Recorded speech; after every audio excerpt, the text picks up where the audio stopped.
എല്ലാവർക്കും നമസ്കാരം. ഇന്നത്തെ വീഡിയോയിൽ നമ്മൾ കാണാൻ പോകുന്നത് അധികം കെയർ ഒന്നും വേണ്ടാത്ത ഇൻഡോർ പ്ലാന്റുകൾ ഏതൊക്കെയാണെന്നാണ്. അപ്പോൾ ഇൻഡോർ പ്ലാന്റുകളുടെ ഒരു വീഡിയോ നമ്മൾ ഓൾറെഡി ചെയ്തിട്ടുണ്ടായിരുന്നു. അതിൻ്റെ അകത്ത് കുറേയൊക്കെ പ്ലാന്റുകളെ പരിചയപ്പെടുത്തിയിട്ടുണ്ടായിരുന്നു. പിന്നെ ഒരു ഔട്ട്ഡോർ ആയിട്ടിരിക്കുന്ന ഒരു പ്ലാന്റിനെ എങ്ങനെ ഇൻഡോർ ആയിട്ട് വെക്കാം എന്നുള്ളതും ഇൻഡോർ ആയിട്ട് തന്നെ ഇരിക്കുന്ന ഒരു ചെടിക്ക് നമ്മൾ എന്തൊക്കെ കെയർ കൊടുക്കണം എന്നുള്ളതൊക്കെ നമ്മൾ ആ വീഡിയോയിൽ ഡീറ്റെയിൽ ആയിട്ട് പറഞ്ഞിട്ടുണ്ടായിരുന്നു. അപ്പോൾ ആ വീഡിയോ കാണാത്ത ആൾക്കാരുണ്ടെങ്കിൽ അതും കൂടി ഒന്ന് കണ്ടു നോക്കണേ. എന്നിട്ട് എന്തെങ്കിലും സംശയം ഉണ്ടെങ്കിൽ നിങ്ങൾക്ക് കമൻറ്റ് ബോക്സിലോ അല്ലെങ്കിൽ മെസ്സേജ് അയച്ചിട്ടോ ചോദിക്കാവുന്നതാണ് കേട്ടോ. സ്പൈഡർ പ്ലാന്റ് ആണ് നമ്മൾ ആദ്യം പരിചയപ്പെടുന്ന ചെടി. സ്പൈഡർ പ്ലാന്റ് നമുക്ക് എല്ലാവർക്കും അറിയാം, ഭയങ്കര സിമ്പിളായിട്ട് നമുക്ക് വളർത്തിയെടുക്കാൻ പറ്റുന്ന ചെടിയാണ്. അധികം കെയർ കാര്യങ്ങളൊന്നും വേണ്ട, വെള്ളം കൊടുക്കുന്ന കാര്യമൊക്കെ ഒന്ന് ശ്രദ്ധിച്ചാൽ മതി. തൈ ഉണ്ടാക്കിയെടുക്കുന്നതാണ് അതിൻ്റെ അകത്ത് ഏറ്റവും എളുപ്പമുള്ള കാര്യം. നമ്മളായിട്ടൊന്നും ചെയ്യേണ്ട കാര്യമില്ല. തൈ വരുന്ന സമയത്ത് ഈ ചെടിയുടെ ഉള്ളിൽ നിന്ന് തന്നെ ഒരു കമ്പ് നീണ്ടു വന്നിട്ട് അതിൻ്റെ അറ്റത്തൊരു കുഞ്ഞി എട്ടുകാലി കിടക്കുന്നത് പോലെ ഒരു കുഞ്ഞി തൈ ഉണ്ടായി വന്നോളും. അതിന് വേരും എല്ലാം വരും. അപ്പം നമ്മൾ അവിടെ നിന്ന് കട്ട് ചെയ്തിട്ട് പുതിയൊരു പോട്ടിലേക്ക് മാറ്റി വെച്ചാൽ മാത്രം മതി. അല്ലാതെ നമ്മൾ അതിൻ്റെ വേറെ കട്ടിങ് എടുത്ത് വേര് പിടിപ്പിച്ച് അങ്ങനെ ബുദ്ധിമുട്ടേണ്ട ഒരു കാര്യമില്ല. അതുകൊണ്ട് തന്നെ ബിഗിനേഴ്സിനൊക്കെ നല്ല രീതിയിൽ വളർത്തിയെടുക്കാൻ പറ്റുന്ന ഒരു ചെടിയാണ് സ്പൈഡർ പ്ലാന്റ്. ഇനി ഇതിനെല്ലാത്തിനും വളം കൊടുക്കുന്നതും വെള്ളം കൊടുക്കുന്നതും ഏകദേശം ഒരേ രീതിയിലാണ്. അതുകൊണ്ട് അതെല്ലാ ചെടികളും കൂടി പരിചയപ്പെടുത്തി കഴിയുമ്പം ഒരുമിച്ച് പറയാവേ. പിന്നെ കോമൺ ആയിട്ടുള്ള കെയർ എല്ലാം നമ്മുടെ മറ്റേ വീഡിയോയിൽ പറഞ്ഞിട്ടുണ്ട്. അപ്പോൾ അതും കൂടി ഒന്ന് കണ്ടു നോക്കാം. സി പ്ലാന്റ് നമുക്ക് എല്ലാവർക്കും പരിചയമുള്ളൊരു ചെടിയാണ്. ഇതിൻ്റെയും പ്രൊപ്പഗേഷൻ ഭയങ്കര എളുപ്പമാണ്. ജസ്റ്റ് ഒരു കമ്പ് മുറിച്ച് നട്ടോ അല്ലെങ്കിൽ ഇതിൻ്റെ ഒരു ബൾബ് മുറിച്ച് നട്ടോ അതും അല്ലെങ്കിൽ ഒരു ഇലയെങ്കിലും മുറിച്ച് നട്ട് കഴിഞ്ഞാലും നമുക്ക് പുതിയൊരു തൈ ഉണ്ടാക്കിയെടുക്കാൻ പറ്റും. ഇപ്പം നമ്മുടെ കയ്യിലുള്ള ഈ രണ്ട് ചെടികളും ഒരു ഇലയിൽ നിന്നും പുതിയൊരു പ്ലാന്റ് ഉണ്ടാക്കിയെടുത്താണ്. ഇപ്പോൾ ഒരു വർഷമായി ഇത് രണ്ടും നട്ടിട്ട്. അപ്പോൾ ഈ സമയം കൊണ്ട് നമുക്ക് ഒരു ഇലയിൽ നിന്നും ഉണ്ടാക്കിയെടുത്ത ചെടിയാണ് സി പ്ലാന്റ്. സി പ്ലാന്റിൻ്റെ പ്രത്യേകത അത് നല്ല ഡാർക്കായിട്ടുള്ള സ്ഥലത്തും നമുക്ക് കോമൺ ആയിട്ട് വളർത്തിയെടുക്കാൻ പറ്റും. അധികം കെയർ കാര്യങ്ങളൊന്നും കൊടുക്കണ്ട. അടുത്ത ചെടിയാണ് ഡംകിൻ. ഡംകിൻ നമുക്ക് എല്ലാവർക്കും വളർത്തിയെടുക്കാൻ പറ്റുന്ന ചെടിയാണ്. ബിഗിനറൊക്കെ ആണെങ്കിൽ 100% ഇത് മേടിച്ചോ ഒരു കുഴപ്പവും വരത്തില്ല. ഇത് ചീപ്പായിട്ടുള്ളൊരു പ്ലാന്റ് ആണ്. അതുകൊണ്ട് തന്നെ നമ്മൾ അധികം പൈസയൊന്നും ഇൻവെസ്റ്റ് ചെയ്യാതെ തന്നെ നമുക്ക് മേടിക്കാൻ പറ്റും. പിന്നെ ഇതിപ്പോൾ നമ്മൾ ഇൻഡോർ ആയിട്ടൊക്കെ വെച്ചു, ഒരിടത്ത് വെച്ചു, പക്ഷെ അത് കേടായി പോവുകയാണ്. അങ്ങനെ കണ്ടു കഴിഞ്ഞാൽ അവിടുന്ന് മാറ്റി വേറെ സ്ഥലത്തേക്ക് കൊണ്ടുപോയി വെച്ചായാലും അത് പിടിച്ച് കിട്ടും. ഇപ്പം അവസാനത്തെ ഇല വരെ പോയാലും കുഴപ്പമില്ല. അത് വീണ്ടും അതിൻ്റെ ഇഷ്ടമുള്ളൊരു സ്ഥലത്തേക്കാണ് വരുന്നതെന്നുണ്ടെങ്കിൽ ഉറപ്പായിട്ടും ആ ചെടി വീണ്ടും തളർത്തു വന്നോളും. അങ്ങനെയൊന്നും കേടായി പോകുന്ന ചെടിയല്ല ഡംകിൻ. ഇതിൻ്റെ ഒരുപാട് വെറൈറ്റികളും ഉണ്ട്. അതെല്ലാം വളരെ ചെറിയ വിലയിൽ നമുക്ക് കിട്ടും. അതുകൊണ്ട് തന്നെ നമുക്ക് പരീക്ഷണങ്ങളൊക്കെ നടത്തി നോക്കാൻ പറ്റും. ഇപ്പം ഏതെങ്കിലും ഒരു റൂമിന് ഭയങ്കര ഇരുട്ടുള്ളൊരു സ്ഥലമൊക്കെ ആണെന്നുണ്ടെങ്കിൽ അവിടെ നമുക്കിത് വെക്കാൻ പറ്റുമോ, അങ്ങനെയൊക്കെ നമുക്ക് പരീക്ഷിച്ച് നോക്കാനും പറ്റുന്ന ചെടിയാണ് ഡംകിൻ. അധികം നമ്മൾ കെയർ ഒന്നും കൊടുക്കണ്ട, വെള്ളം കൊടുക്കുന്നത് മാത്രം ഒന്ന് ശ്രദ്ധിച്ചാൽ മതി. വെള്ളം നമ്മൾ ഓവറായിട്ട് വെള്ളം കൊടുക്കരുതെന്ന് മാത്രമേ ഉള്ളൂ. വെള്ളം കൊടുക്കുന്നത് കുറച്ച് കുറഞ്ഞു പോയാലൊന്നും പ്രശ്നമില്ല. പിന്നെ ഭയങ്കര ഇരുട്ടുള്ള സ്ഥലത്തൊന്നും വെക്കരുത്.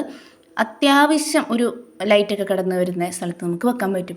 പിന്നെ ഈ ചെടിക്കൊരു കുഴപ്പമുള്ളത്, ഇത് പെറ്റ്സിനൊന്നും അത്ര നല്ലതല്ല. അതുകൊണ്ട് പൂച്ചയും പട്ടിയൊക്കെ വളർത്തുന്ന ആൾക്കാരാണെങ്കിൽ അതൊക്കെ കടിക്കാതെ നോക്കണം. അത് കടിച്ചു കഴിഞ്ഞാൽ കുറച്ച് കുഴപ്പമുണ്ട്. ഇതിൻ്റെ അകത്ത് കുറച്ച് ടോക്സിൻ കണ്ടൻ്റ് ഒക്കെ ഉണ്ട്. അതുകൊണ്ട് ആ ഒരു കാര്യം മാത്രം നമ്മൾ ശ്രദ്ധിച്ചാൽ മതി.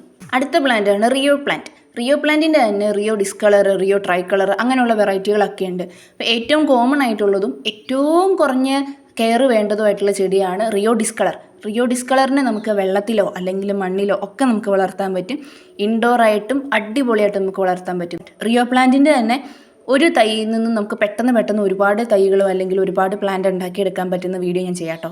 അത് നമുക്ക് പെട്ടെന്ന് ചെയ്തെടുക്കാൻ പറ്റും. അപ്പോൾ അങ്ങനെയൊക്കെ ചെയ്യുകയാണെന്നുണ്ടെങ്കിൽ ഒരു പോട്ട് നിറച്ചിങ്ങനെ തിങ്ങി വളർന്ന് നിന്നോളും റിയോ പ്ലാന്റ്. നന്നായിട്ട് വളർത്തിയെടുക്കാൻ പറ്റും. ഇപ്പം നമുക്ക് ഔട്ട്ഡോർ ആയിട്ടും സെമി ഔട്ട്ഡോർ ആയിട്ടൊക്കെ നമുക്ക് വെക്കാൻ പറ്റുന്ന പ്ലാന്റാണ് ഈ പറയുന്ന റിയോ പ്ലാന്റ്. ഇൻഡോർ ആയിട്ടും നമുക്ക് വളർത്തിയെടുക്കാൻ പറ്റും. അടുത്തതാണ് റബ്ബർ പ്ലാന്റ്. റബ്ബർ പ്ലാന്റ് അധികം കോമൺ ആയിട്ട് കാണാത്ത ചെടിയാണ്. ഇപ്പം മണി പ്ലാന്റ് പോലെ ലക്കി ബാമ്പു പോലെ എല്ലാവരും വളർത്തുന്ന ചെടിയല്ല. പക്ഷേ എന്നാലും അത് നല്ല സിമ്പിളായിട്ട് വളർത്തിയെടുക്കാൻ പറ്റുന്ന ചെടിയാണ് റബ്ബർ പ്ലാന്റ്. കുറച്ച് എക്സ്പെൻസീവ് ആണ്, പക്ഷേ ആ പ്ലാന്റ് നമ്മൾ മേടിച്ച് കഴിഞ്ഞാൽ അത് അങ്ങനെ ഒന്നും കേടായി പോകത്തില്ല. അത് നമ്മൾ എങ്ങനെ അത് കട്ട് ചെയ്ത് നിർത്തുന്നു എന്നുള്ളതനുസരിച്ചിട്ടാണ് അതിൻ്റെ ഭംഗി വരുന്നത്. ഇപ്പോൾ ചുമ്മാ നിൽക്കുന്ന സമയത്ത് ഒരു തണ്ടും കുറച്ച് ഇലകളുമായിട്ട് നിൽക്കുന്ന ഒരു ചെടിയായിരിക്കും. പക്ഷെ നമ്മളത് നീറ്റായിട്ട് ട്രെയിൻ ചെയ്ത് നിർത്തുകയാണെന്നുണ്ടെങ്കിൽ ആ പ്ലാന്റ് നല്ല ഒരുപാട് ഇലകളൊക്കെ ആയിട്ട് നല്ല ബുഷിയായിട്ട് തന്നെ നമുക്ക് കിട്ടും.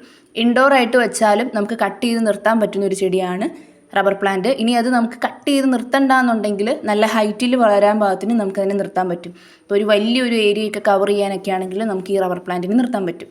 അടുത്തതാണ് പാം വെറൈറ്റീസ്. പാം വെറൈറ്റീസിൻ്റെ പ്രത്യേകത അതൊരു വലിയൊരു ഏരിയ നമുക്ക് കവർ ചെയ്യാനോ അല്ലെങ്കിൽ ഒരു മീഡിയം ഏരിയയൊക്കെ കവർ ചെയ്യാനും ഈ പ്ലാന്റ് നമുക്ക് നടാൻ പറ്റും. ഇതിൻ്റെ ഒരു പ്രത്യേകത നമ്മളിത് കട്ട് ചെയ്ത് നിർത്തുമൊന്നും വേണ്ട.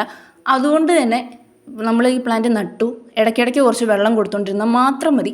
വേറെ വളം പോലും കൊടുത്തില്ലെങ്കിലും ഈ പ്ലാന്റ് നന്നായിട്ട് അവിടെ നിന്നോളും.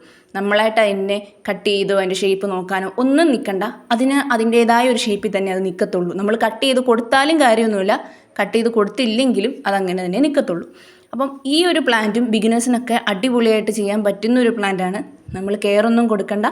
അതുപോലെ തന്നെ നമുക്കിതിന് വലിയ എക്സ്പെൻസ് ഒന്നും ആവത്തുമില്ല. ചെറിയ ചെറിയ റേറ്റിലൊക്കെ നമുക്കിതിന് മേടിക്കാനും കിട്ടും. അടുത്തതാണ് കാസ്റ്റ് അയൺ പ്ലാന്റ്.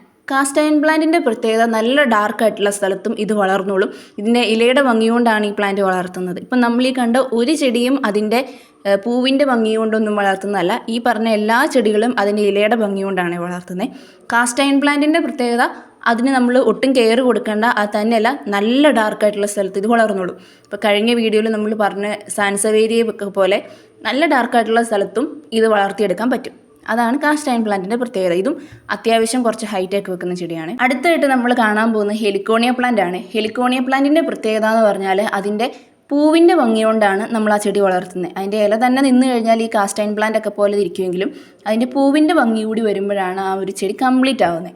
പൂവാണെങ്കിലും ഒരുപാട് കളറുകളിലുണ്ട്. റെഡ്, ഓറഞ്ച്, യെല്ലോ, അങ്ങനെ കുറേ കളറുകളിൽ നമുക്ക് ഈ പ്ലാന്റ് കിട്ടും. അപ്പോൾ ഇതിൻ്റെ തന്നെ വെറൈറ്റികൾ നമുക്കിപ്പം ഡയറക്റ്റ് ഔട്ട്ഡോർ ആയിട്ട് വേണമെങ്കിൽ അങ്ങനെയും വെക്കാം, ഇൻഡോർ ആയിട്ട് വേണമെങ്കിലും വളർത്താം. അപ്പോൾ ഒരു സെമി ഇൻഡോർ പ്ലാന്റ് ഒക്കെ ആയിട്ടും നമുക്കിതിനെ വളർത്തിയെടുക്കാൻ പറ്റും.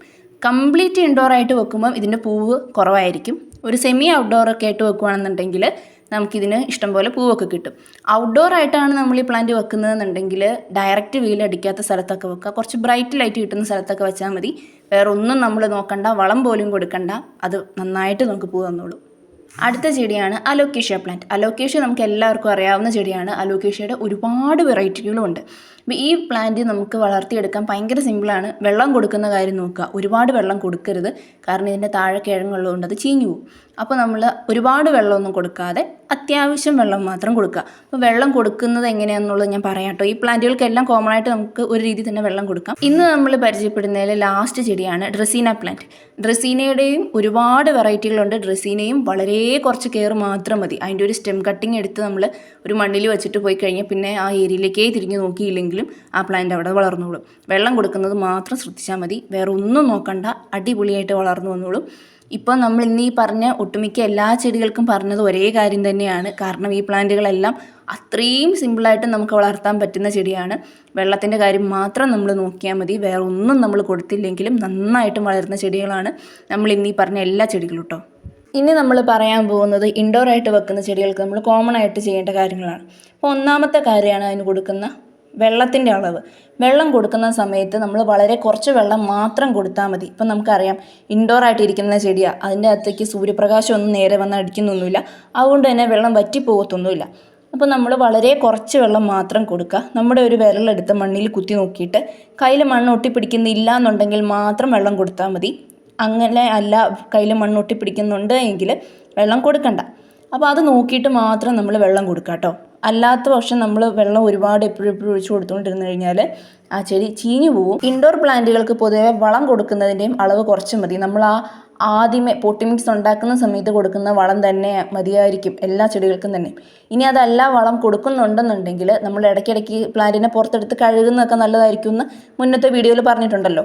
അപ്പോൾ അങ്ങനെ ചെയ്യുന്ന സമയത്ത് നമ്മൾ എല്ലാ ചെടികൾക്കും കൊടുക്കുന്ന വളം ഈ ചെടികൾക്കും കൊടുക്കാം.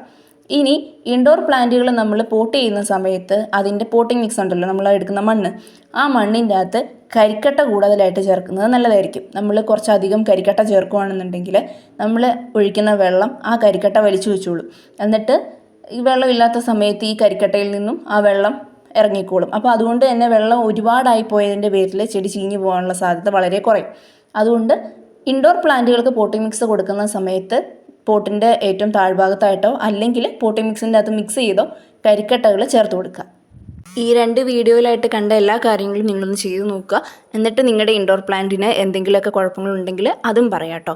അപ്പോൾ നമുക്കതൊക്കെ പരിഹരിച്ചെടുക്കാൻ പറ്റും. അപ്പോൾ നമുക്ക് അടുത്ത വീഡിയോയിൽ കാണാം. താങ്ക്